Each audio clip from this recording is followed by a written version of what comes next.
গীবত কি ভালো জিনিস না খারাপ জিনিস? যে খারাপ জিনিস, এবং একটা কবিরা গুনাহ। গীবত করা, গীবত শোনা।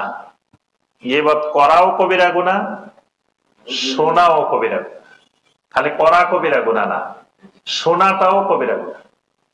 গীবতের মজলিসে বসাও কবিরা গুনাহ। আকার ইঙ্গিতে গীবত হতে পারে। ধরেন একটা লোক আসছে, কথাবার্তা বলতেছেন, বুঝতেছে না জিনিসটা। আমি বললাম যে,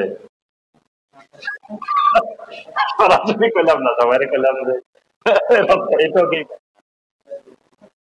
হাত দিয়েও কি বলতে হয়, আমি একটা ইশারা দিলাম, ইশারা কি হয়ে গেল? গীবত।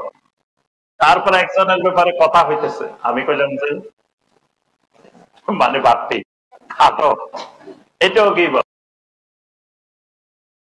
ইশারা ইঙ্গিতে, তারপর চোখ দিয়ে ইশারা করে দাও যে মানে এই লোকটা ভালো না, বা কোন একটা বিষয় ইশারা ইঙ্গিতে মানুষকে চোখ দিয়ে ইশারা করে, এটাও গীবত।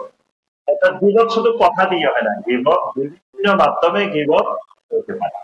এই যত রকমের গীবত হোক, গীবত করা, গীবত শোনা, গীবতের মজলিসে বসা, ওটা সব বলা হলো কবিরা।